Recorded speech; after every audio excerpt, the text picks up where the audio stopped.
क्या माँ, गाली तो गरम गरम दे रही हो, चावल बासी दे रही हो। ऐसा चावल चूहे नहीं खाते, तुम मेरे को खिला रही हो। अरे चाचा, तू कहीं का महाराजा नहीं, भिखारी है भिखारी।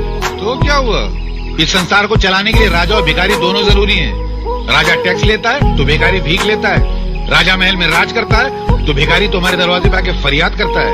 राजा इंसाफ करता है तो भिखारी बासी खाना साफ करता है। तुम्हारे दरवाजे पे आके अगर मैं भीख मांगता हूँ ना, तो तुम मेरे पे एहसान नहीं करती हो, मैं एहसान करता हूँ।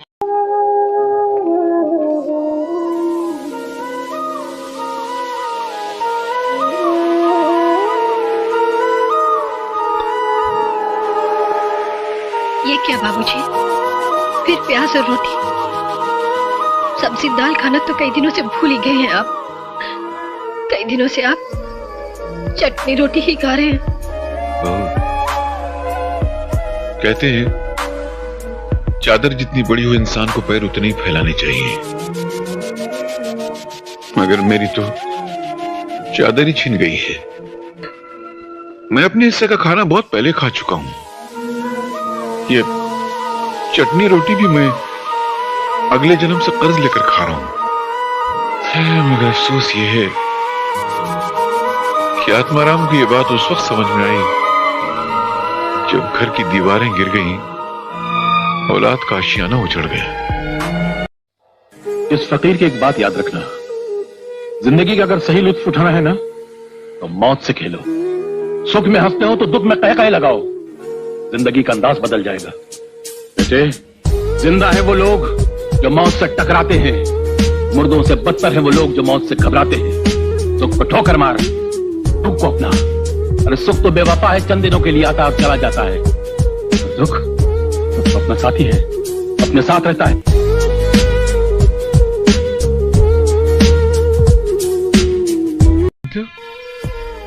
इस दुनिया में इंसान का सबसे बड़ा दोस्त कौन है? दुख है? इस दुख को इंसान से इतनी मोहब्बत होती है कि हर घड़ी इंसान के सीने से चिमटा हुआ रहना चाहता है।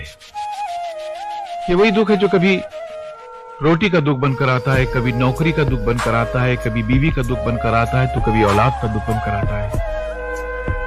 एक अकेला दुख है जो चेहरे बदल बदल कर इंसान के सीने से चिमटा हुआ रहना चाहता है, मगर इंसान इतना बेवकूफ है कि उस वफादार दोस्त को ठुकरा कर बेवफा सुख की तलाश में भटकता रहता है।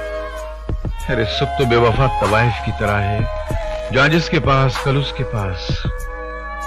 अगर इंसान दुख से दोस्ती कर ले तो फिर जिंदगी में कभी उसको सुख की तमन्ना ही नहीं रहेगी। जहां तक मेरे कंजूस होने का संबंध है, मैं इस लफ्ज़ से बुरा नहीं मानता, लेकिन मैं आपसे पूछता हूं, एक मां जिसके कई बच्चे हों और आप जाकर उस मां से उसका एक बच्चा मांगे, वो मां अपना बच्चा आपको देगी? कभी नहीं देगी। इसी तरह मैं भी अपनी मेहनत से कमाए हुए अपने एक एक पैसे को अपनी औलाद समझता हूँ। अगर वो मां अपना बच्चा नहीं देगी तो मैं भी अपना बच्चा आपको मुफ्त में नहीं दूंगा। अगर वो मां कंजूस है तो मैं भी कंजूस हूँ और मुझे अपने कंजूस होने पर फख्र है, शर्मिंदगी नहीं। इस देश में पढ़ाई लिखाई करने वालों को मिलता क्या है? सारी जिंदगी माँ बाप की दौलत और मेहनत को बर्बाद करके लड़के डिग्री हासिल करते हैं, उसके बाद नौकरी के लिए ठोकरें खाते फिरते हैं। आधी जिंदगी पढ़ाई में गुजर जाती है, आधी जिंदगी ठोकरें खाने में गुजर जाती है। तो क्या फायदा ऐसा पढ़ाई हासिल करके? उल्टा पढ़ाई लिखाई हासिल करने के बाद मेहनत मजदूरी करते हुए शर्म आती है, क्योंकि दिमाग की दीवार पर डिग्री की छाप लगा। वैसे भी आज के जमाने में कौन पढ़ाई लिखाई करके साधु संत बन जाता है? सभी बेईमान बनते हैं, पढ़ाई लिखाई करके बेईमानी के नए नए तरीके निकालते हैं।